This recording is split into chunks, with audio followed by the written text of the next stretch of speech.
पाकिस्तान का बॉर्डर खुल जाए ना, आज़ादी दे दें, या कोई मुल्क हमें ईरान, अफगानिस्तान, इंडिया, कोई भी जो पाकिस्तान के साथ लगते हैं वो कहे कि मैं हम वीज़ा फ्री करते हैं, इधर आ जाओ, तो यहाँ पे देखना कौन लोग रुकते हैं। किस तरक्की की आप बात करती हैं? कोई नहीं रुकेगा यहाँ पे। हमने परवेज़ मुशर्रफ का आमराना दौर देखा है, उसके अंदर इतनी घुटन नहीं थी, इतनी नाउमीदी नहीं थी, इतना अंधेरा नहीं था, नौजवान का मुस्तकबिल इतना गुमनाम नहीं था जितना आज के दौर। इंडिया के साथ तरले और मिन्नतें कर रहे हैं कि तजारत खोल दो, आए हमारे साथ बैठे, ये उनकी सारी शर्तें मानने को तैयार हैं, लेकिन वो इनको मुंह लगाने को तैयार नहीं है। इनको मेरे मुंह से कोई गलत जुमला निकलने लगा था, अब वो इनको किसी इशू के ऊपर भी अपने बराबर नहीं समझता, ना इनके साथ वो डील करना चाहता है। वो इनको ऐसे डील कर रहा है जिस तरह हमारे दर पे कोई बकारी आए तो उसको हम डील करते हैं, दिल किया खरादे। हेलो फ्रेंड्स, मैं हूँ आरजू और भारत न्यूज़ की एक और रिएक्शन वीडियो में आपका स्वागत है। तो आज हम बात कर रहे हैं ब्राज़ील में हो रही G20 समिट के अंदर मोदी जी का क्या और कैसा रोल रहा। सऊदी अरब जैसी बड़ी इस्लामिक कंट्री उसके इंडिया के साथ और पाकिस्तान के साथ कैसे रिलेशन है, सऊदी अरब का झुकाव क्यों इंडिया की तरफ ज़्यादा है और जो दूसरी कंट्रीज़ हैं वो क्यों पाकिस्तान को इतनी इम्पोर्टेंस नहीं देती। तो बात ये है कि पाकिस्तान के हालात इतने ख़राब हो चुके हैं कि कोई भी दूसरी कंट्री उसके साथ रिलेशन नहीं रखना चाहती। पाकिस्तान में पॉलिटिकल स्टेबिलिटी ही नहीं है, कोई प्रॉफिटेबल प्रोजेक्ट नहीं है, पैसे लगाकर वहाँ बस भूल जाने वाली बात रह गई है।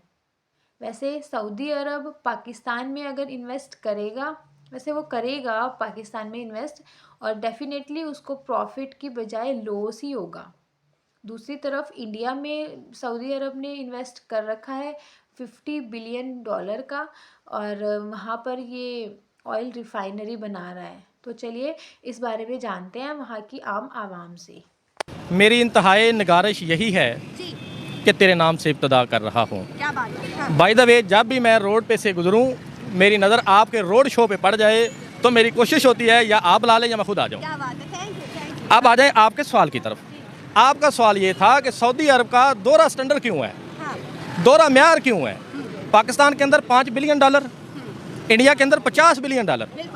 याद रखें, आपको बेसिक नॉलेज होना चाहिए कि हम गुलाम कौमों को कैसे ट्रीट करते हैं, गुलाम कौमों को किस तरह लीड करते हैं, आज़ाद कौमों के साथ कैसे बात करते हैं।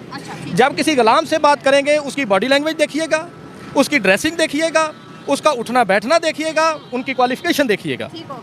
जब आज़ाद कौमों को देखेंगे तो तब उनकी ड्रेसिंग देखिएगा, उनका उठना बैठना देखिएगा, उनकी रैदल बैतल देखिएगा। मिसाल के तौर पे अफ़गानिस्तान की बात करते हैं। अफ़गानिस्तान के अंदर कितना अरसा जंग लड़ी गई? 30 साल। कितने ममालिक को उन्होंने शिकस्त दी? तकरीबन 51 से 52 ममालिक को उन्होंने शिकस्त दी। क्या उन्होंने अपनी खेड़ी चेंज कर ली? नहीं। क्या वो सूटड बूटड हुए? नहीं। क्या उन्होंने अफगानी ज़बान बोलना बंद कर दी? नहीं। अब आ जाओ इंडिया की तरफ।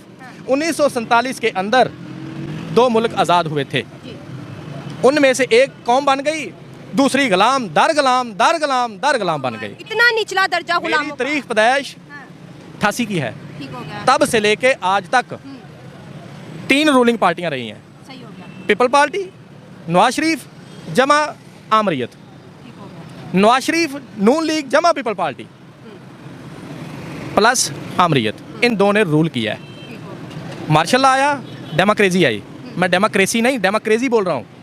3.5 साल इमरान गवर्नमेंट को मिले, ठीक है, उसने आके इनका कच्चा चट्टा खोल के रख दिया पूरी दुनिया के सामने। अब बात करते हैं आपके टॉपिक की तरफ। इंडिया के अंदर दुनिया की टॉप 3 यूनिवर्सिटीज़ वो अपने कैंपस खोलने जा रही हैं। नंबर 1 आ जाती है ऑक्सफोर्ड, उसका कैंपस इंडिया में खुल रहा है। दूसरी आ जाती है स्टैनफोर्ड, उसका भी उधर कैंपस बन रहा है। तीसरी आती थी येल, उसका भी उधर बन रहा है। क्या बात है। अब बात करते हैं तजारत की, या पावर ऑफ डेलीगेशन। जो पावर ऑफ डेलीगेशन इधर आया सऊदीया का, इन्वेस्टमेंट की घर से बना क्या रहे हैं होटल। अब ज़रा माजी में चलते हैं। शेख सुल्तान बिन अल नहान, शेख जायद के नाम से वो हॉस्पिटल बना के गए थे। कब तक? जब तक उस हॉस्पिटल की मैनेजमेंट सुपरविजन उनके पास थी, अरबियों के पास, वो बेस्ट काम करता था। आज वहाँ पे चले जाएं, हॉस्पिटल के अंदर, हॉस्पिटल के बाहर आपको बकारी नज़र आएंगे, डॉक्टर काम ही नज़र आएंगे। अगर डॉक्टर होंगे तो उनके नहरे देखेंगे, वहाँ पे मशीनरी काम नहीं करती, मरीज़ जलील होते हैं। अब आ जाओ बात इंडिया की करते हैं। दुनिया के बेस्ट कार्डियोलॉजी कहाँ पे है? इंडिया में। इंडिया में बहुत सस्ती। हाँ। आज इंडिया कहाँ पहुँच गया? चांद पे। पाकिस्तान कहाँ पहुँच गया? कहाँ पहुँच गया? आप बताएं। दुनिया के जो कंगले मुल्क हैं उनके अंदर पाकिस्तान का नाम आना शुरू हो गया है। सोमालिया के साथ। इनका मुआवजना किनके साथ है? वो कंगले ममालिक के साथ। कंगाल। ठीक है। हाँ। अगली बात, मुतालिया पाकिस्तान खोलें तो पाकिस्तान के अंदर गंदम पैदा करने वाला जो मुल्क शामिल किया गया वो 5वें नंबर पे पाकिस्तान मेंशन है। आटे की लाइनें देखें तो पाकिस्तान कितने नंबर पे आता है? 1 नंबर पे। किस सफ में आता है? बकारियों की सफ में, नंबर 1 पे। अब देखें कि यहाँ पे ऐसा क्यों है? सऊदीया का दौरा म्यार क्यों है? $5 बिलियन एक होटल के लिए, उसके अंदर अय्याशी किन लोगों ने करनी है? जिनका खर्चा ना हुकूमत कौन सी उठा रही है? गरीब गुरबा उठा रहे हैं। गरीब कमाते हैं, माचिस से लेके सफ़र करने तक टैक्स देते हैं। अय्याशी कौन करते हैं? 0.0 में आते हैं वो लोग, इकाइयों में है या दहाइयों में है। उनकी तादाद कितनी है आपको पता है, मुझे बताने की ज़रूरत नहीं है। 500 के करीब खानदान है। ठीक है। यही इक़्तिदार में आता है, यही इक़्तिदार से बाहर रहता है, तो मामला कहाँ पे पहुँचता है? ये अय्याशी करता है। दुनिया के अंदर वाहिद मुल्क पाकिस्तान है जहाँ का गरीब कमाता है, अमीर अय्याशी करता है। यहाँ का निज़ाम ही उल्ट है। गरीब बैठ के झोंपड़े वाले की, बंगले वाला झोंपड़े वाले की नुमाइंदगी कर रहा है, उसके लिए कानून साजी कर रहा है। ताकतवर जो है वो गरीब के लिए कानून साजी कर रहा है। इसी तरह जो बेईमान है, ठग है, वो ईमानदारों की ही नुमाइंदगी कर रहा है वहाँ पे बैठ के। अब मुझे बताएं, यहाँ पे मेरिटोक्रेसी का कत्ल होगा, वहाँ पे तरक्की कौन होगी? वहाँ पे कौन सा मुल्क आके सरमायाकारी करेगा? ये जो $5 बिलियन है ना, बेसिकली एक रिश्वत है। अच्छा। इशराफिया को रिश्वत दी जा रही है कि हमारे ऊपर जब कोई बुरा वक्त आए, खतरे की तलवार मंडलाने लगे, तो आपने हमारे पीछे खड़े होना है। इसके अलावा इनकी कोई वक़्त नहीं है, इनको कोई मुंह नहीं लगाता। सर, मैंने एक बुजुर्ग से पूछा कि आप पाकिस्तान के बारे में क्या ख्वाब देखते हैं? ऑफ कैमरा बात बता रही हूँ। उन्होंने कहा कि पाकिस्तान एक कब्रिस्तान है। मैंने कहा सर कैसे कब्रिस्तान? इतने लोग चलते फिरते हैं, आपको नजर नहीं आ रहे? कहता बेटा ये कब्रिस्तान है, मैं आपको बताता हूँ। मैंने कहा कैसे? कहते जब यहाँ पे कोई अमीर होता है, अकाउंट कहाँ खुलते हैं? स्विट्जरलैंड में। इलाज कहाँ होता है? बरतानिया में। बच्चे इनके कहाँ पढ़ते हैं? यूरोप। और जब ये मरने लगते हैं, इनको अपना बाई मुल्क पाकिस्तान याद आ जाता है, यहाँ पर इनको दफना दिया जाता है। तो कब्रिस्तान कभी तरक्की नहीं किया करती। इस बात के अंदर मैं थोड़ा सा इजाफा कर दूँ, वो ये है कि ये अपनी मयतें, अपनी कब्रें इसलिए पाकिस्तान के अंदर लेके आते हैं क्योंकि यहाँ की ज़मीन इन लोगों के लिए फ्री है। दूसरी बात ये है कि इनके ऊपर किताबें लिखी जा चुकी हैं। डाकागिरी में, करप्शन, हरामखोरी के अंदर जब भी कोई लेक्चर महज़ब ममालिक के अंदर दिया जाता है तो पाकिस्तान को as a quotation, as a for example के तौर पे बयान किया जाता है। तो जैसा कि हमने देखा कि पाकिस्तान की इस बारे में क्या राय है, तो लोगों का कहना है कि पाकिस्तान एक डेमोक्रेटिक कंट्री ही नहीं है, ये एक गुलाम कंट्री है। जबकि इंडिया एक डेमोक्रेटिक और एक हाईएस्ट इकोनॉमिक कंट्री है। पाकिस्तान में अगर कोई इन्वेस्ट करता है तो उसे तो प्रॉफिट होता ही नहीं है, साथ में जो पाकिस्तान की आम जनता है उसे भी कुछ नहीं मिलता। तो सब कुछ जाता कहाँ है भाई?